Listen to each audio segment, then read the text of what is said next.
Welcome to the Piston Fanatic. I'm your host, Dave Dalton, and I'm excited to share my passion and perspective of our Detroit Pistons as we go on this fantastic voyage together. I've been a diehard Piston fan since the days of Dave Bing and Bob Lanier. I've also been the varsity basketball coach of a very successful program in northern Michigan. Well, thank you very much for listening. I appreciate it.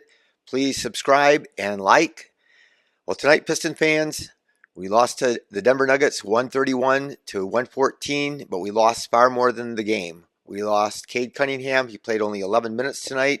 He played 6 minutes in the first quarter, and then they took him out. And they said he wasn't sitting on the bench for a minute. So I think he got hurt somewhat in the first quarter. Then he sat out the second half of the first quarter. Then they brought him in to start the second quarter, and he ended up leaving the game and then leaving and going into the locker room. So it's his knee, and knees are always scary. And he has been the one blessing in our season. He's the one player that's shown improvement, and he is our franchise. And I know a lot of us watch the games because we love watching Cade play. So that was, and it took the wind right out of the sails of our team. So we were down by 2 points when he left. We were only down by 8 points at halftime. And then the Nuggets scored 43 points in the third quarter, and they just had a dunk-a-thon, and it just drove me nuts because they were just acting so cocky. They were having fun, just dunking and laughing. And I mean, I'm sure they had at least 10 dunks. I don't know how many. I didn't count them, but a couple of things that happened in the game. In Cade, they said they took him out in the first quarter because they thought he had two fouls, and then Monty says that it was a mistake, that they thought he had two fouls, but we have somebody on the bench. We have all these assistant coaches on the bench, and somebody on the bench is, I guarantee you, at least one, if not two, are supposed to be keeping track of how many fouls there are. So if they thought there was a discrepancy in the fouls and that there was a mistake on the fouls, somebody from the team should have been going to the scorer's table and getting it straight. So anyway, who knows what's happened. But a bigger thing that happened in the game tonight, and again, Monty complained, at the press conference after the Warriors game that they shot 25 free throws and we shot 10. But we get screwed. And, it's not, we have a terrible team. We're struggling. We get no respect partway because we're bad. And that is just a thing. It's a thing in my life. I can tell you from my experience of 40 some years of coaching that the referees know who's supposed to win the game sometimes. And they call the game that way. And then they give people like Jokic. So Duren gets the ball down low. Jokic just smashes him. And then he turns in Jokic. He just hacks him across the arm. No foul. And I mean, it was just blatant and obvious. And then nothing's called. But where's Monty? Monty doesn't say a word. And then, I mean, he might have whispered a word to the refs. And then Killian's inbounding the ball, and he can't get it in anybody, so he whips it up way past like half court. He's inbounding off the baseline. Bogey jumps up to get it, and there's very little contact, and they end up calling a foul. Not only do they call a foul on Bogey, but they call a breakaway on him. And even so the announcers from the Nuggets said that should have been a foul on Jokic, and that shouldn't have been a foul, that there was not even contact. They couldn't even see where they called the contact, and they called a foul and a breakaway on the Pistons. So later in the second half, Bogey drives in there, and they just raked him right across the arm. I mean, he's going up there, and it is as blatant and obvious of a foul as you could ever see in the NBA. And the ref's right down there on the baseline, and it's right in front of him, right at the rim, and no foul. And so Bogey gets a technical. He says, call the blank foul, and he gets a T.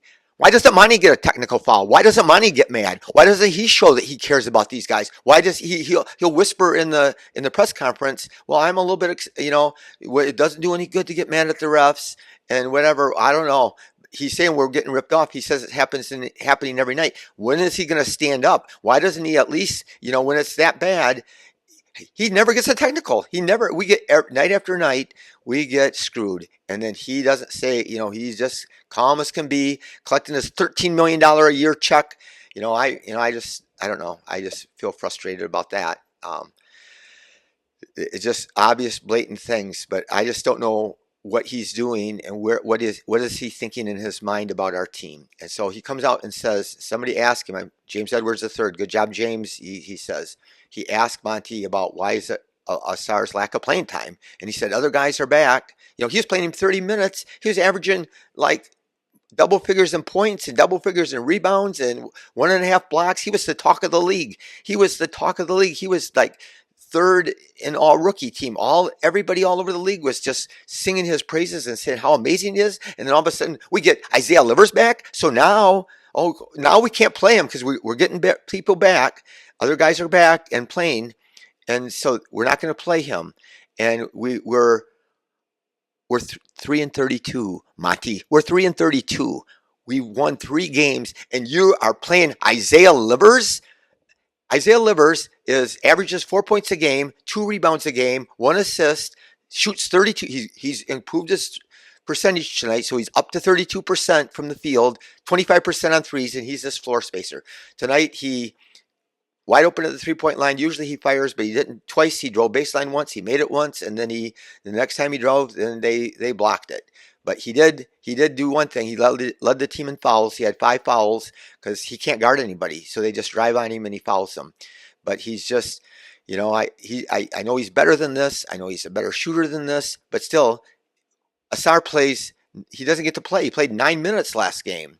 And the only reason he got to play 20 minutes tonight is because it was a blowout. He played hardly any in the first half. He played 7 minutes in the first half, and he had really good stats.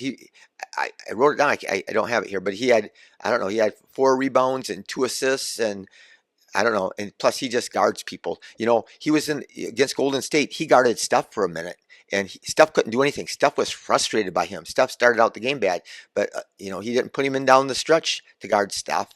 And it's one thing if we had guys that were playing good, if we had NBA players out there, but Isaiah Livers is not an NBA player. He plays 31 minutes. He plays 27 to 36 minutes, and he gets 2 rebounds or 1 rebound and 1 assist maybe, and he fouls some guys because he can't guard them, and he shoots 25% on threes, and he's a floor spacer.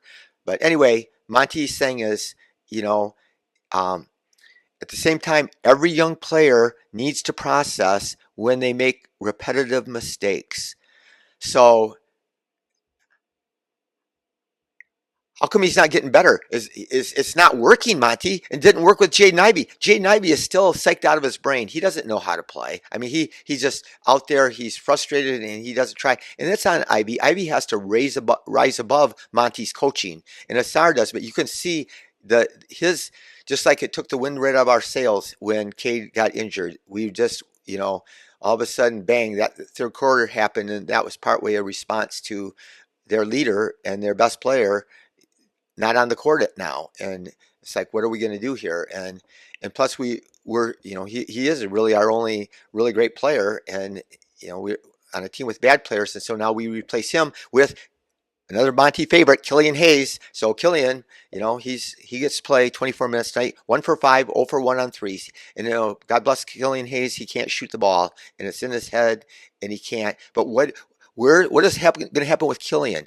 Killian Hayes is, are we going to re-sign him? If we're going to play him all these minutes, we better be going to re-sign that guy. And I heard that in the fall, we offered him an extension, and he turned it down and I heard we were far apart.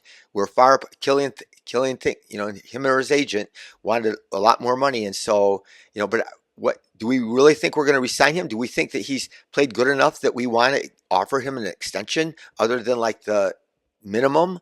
I don't know. Why are we playing him? Doesn't Monty? He's got a 6-year contract. Doesn't he think in his head, I want to make this team better. How am I going to make this team better going forward? How are we going to be better in the future? We are 3-32, and so what does it matter if I play Ausar?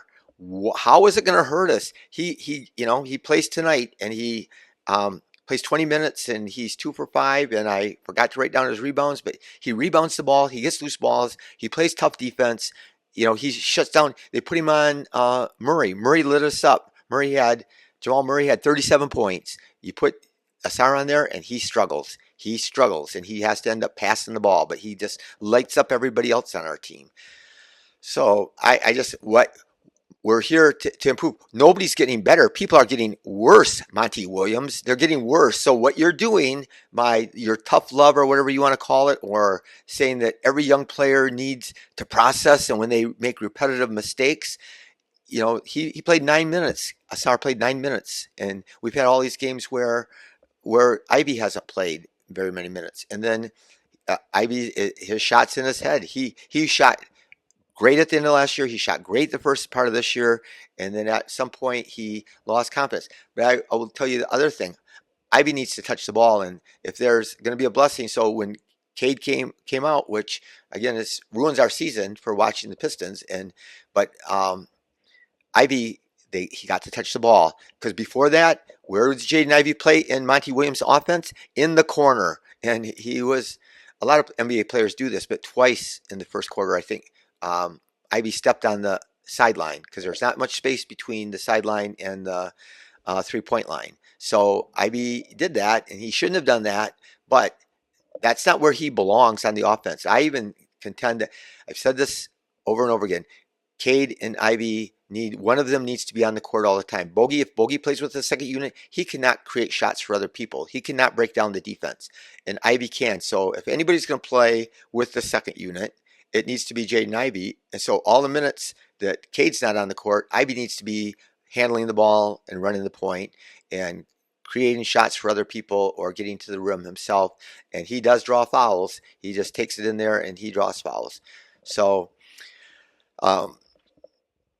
anyway, how do you like that? So I just think that we're not improving, and we got to think about next year. We can't think about what are we thinking about this year. We need to win games, but are we worse off with Ausar Thompson out there than Isaiah Livers?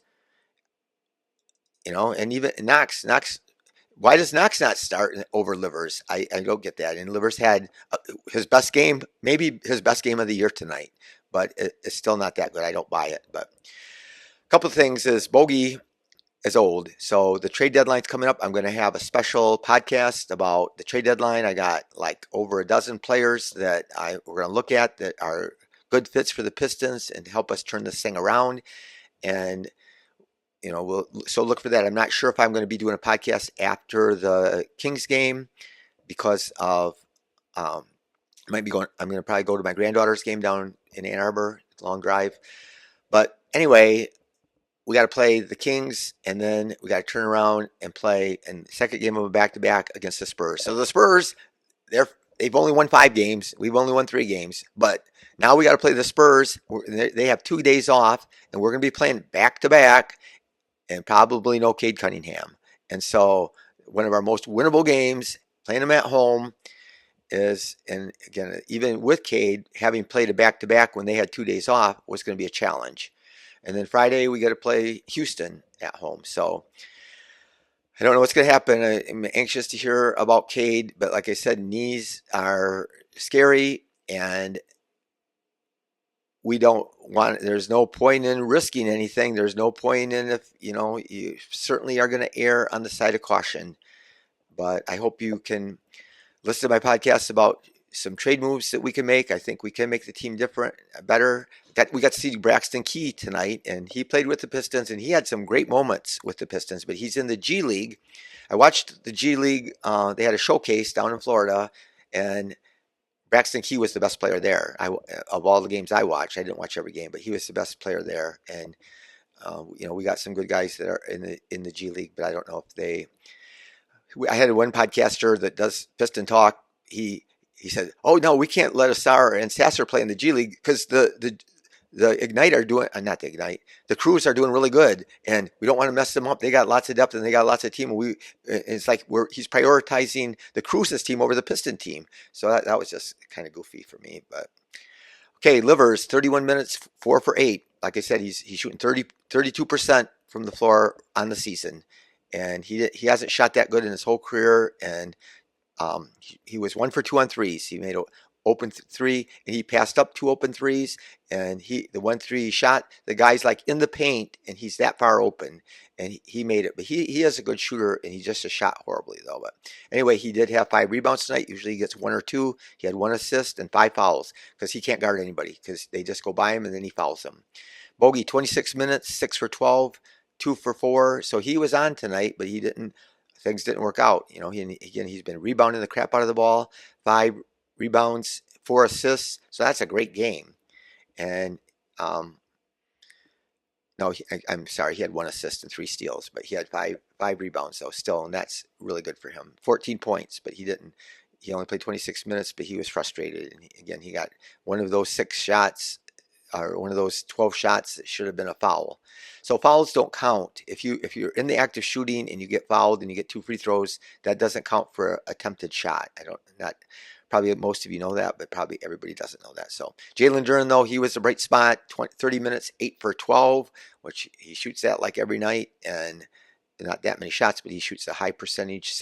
4 for 6 on free throws. He's been shooting free throws exceptionally well the last weeks, the last 5 or 6 games. 5 rebounds only, which is weird, but 4 assists, which is amazing, and only 1 turnover and 20 points. So that's a good game for him. Cade, 11 minutes, 1 for 6, 1 for 2 on threes, and 3 rebounds, 3 assists in only 11 minutes. So that was pretty good.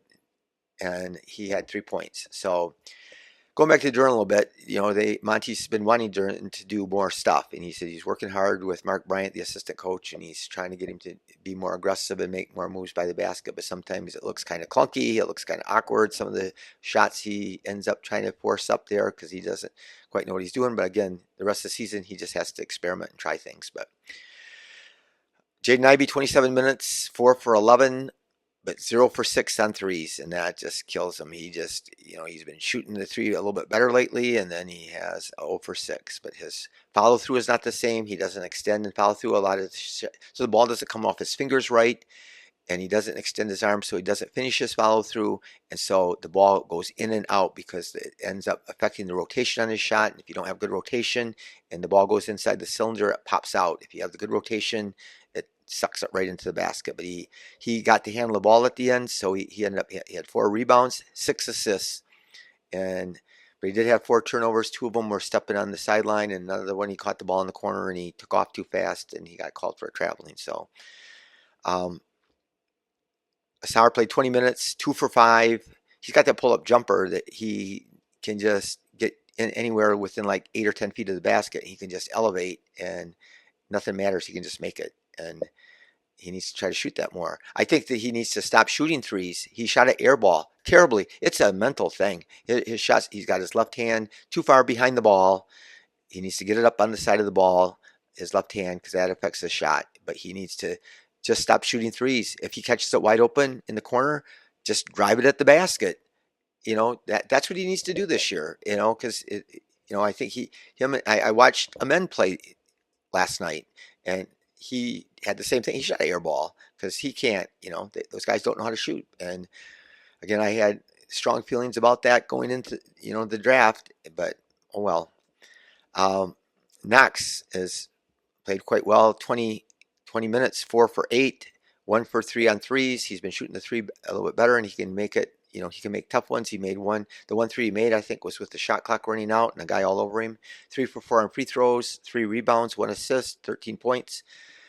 Wiseman scored 17, played 17 minutes, 4 for 7, 1 for 1, 3 rebounds, 9 points. So here's my thing about Wiseman. I'm not a Wiseman hater. He doesn't always play good. And sometimes he has played really good, and still people hate him whether he plays good or doesn't play good, I think. But what are we going to do? He's a restricted free agent at the end of the year. Do we plan on signing him? We have Bagley for another year. So are we trading him? I don't think he has any trade value, just like Killian. We're playing these guys, and a lot of my people want Sasser to play more.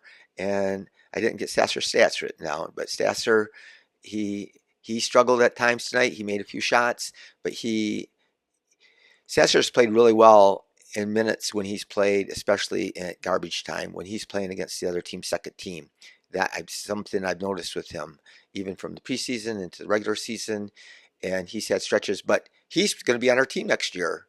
Is Killian? Killian played 24 minutes, 1 for 5, 0 for 1 on threes, 2 rebounds, like I said, 6 assists, 1 turnover, 2 points.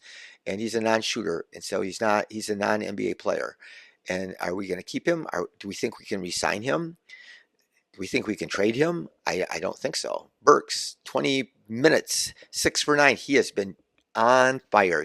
Scored close to 20 points a game for the last 5 games, and he shot like 50% from the floor and 50% on threes. And so tonight, 3 for 3 on three, so he's over 50% on, and he was 6 for 9 on two. So he's a gunslinger, but he was on fire. He's been on fire for the last 5 or 6 games, and so trade value. Like Bogey, I love Bogey, and I just don't see. We just got to get something for him. He's not get his defense is worse than it was. He struggles sometimes on offense, and we want to win, but I think that if we can get something, again, I repeated this many times. I would love to know what we were offered. I heard now from James Edwards that was just a rumor from somebody that we got offered 2 first-rounders for him last year, and that didn't really happen. So I don't know, but I would take 1 first-rounder. I would love to get our pick back from the Knicks. I would love to know what exactly Monty or Troy has been offered for Burks and for Bojan. I would love to know what the offers were, and I would love to know what Troy thinks about his trade for Stu. When we drafted Stu and we traded that pick to Houston, and the Houston is with New York now, but now we can't make trades. We can't trade our first round picks. I'm going to talk about this on the trade deadline though, but if before the draft this year, and the draft is not good this year, we can trade our first round pick after we pick them.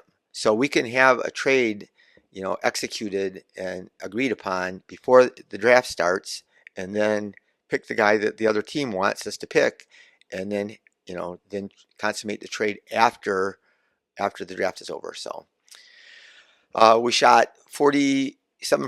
They shot 59%. They were on fire. So everything else was pretty close. 3-point shots were real close to each other, and we've been shooting the three better the last 5 games. So we've been in every game. So the last 5 of the last 6 games have been within 6 points, not counting tonight. So the last 6 games before that, we had the one blowout. We got blown out by Houston, but the other games were like 2 overtime games, and they were all real close games. So that was a positive sign. But coinciding with that is that our 3-point attempts went up and our 3-point percentage went up. So I've said this repeatedly: you can't win in this league unless you can make the 3-point shot. And so the Lakers are struggling with that right now too. So we had 11 turnovers and they had 13. So the rebounds were within 1 of each other. Free throws were close. Well, not really. We made only 21 out of 30, and they made 27 out of 31. So we shot poorly from the free throw line. So anyway, like I said, I might not be doing a podcast after the Sacramento game. I might just combine the Wednesday, the Spurs game. I might do a podcast tomorrow about what the Pistons need to do going forward, and as far as free agency and possible players that we need to trade for. So anyway, thank you for listening. Appreciate it. Please subscribe and like. Be the reason that someone feels cared for, and go Pistons.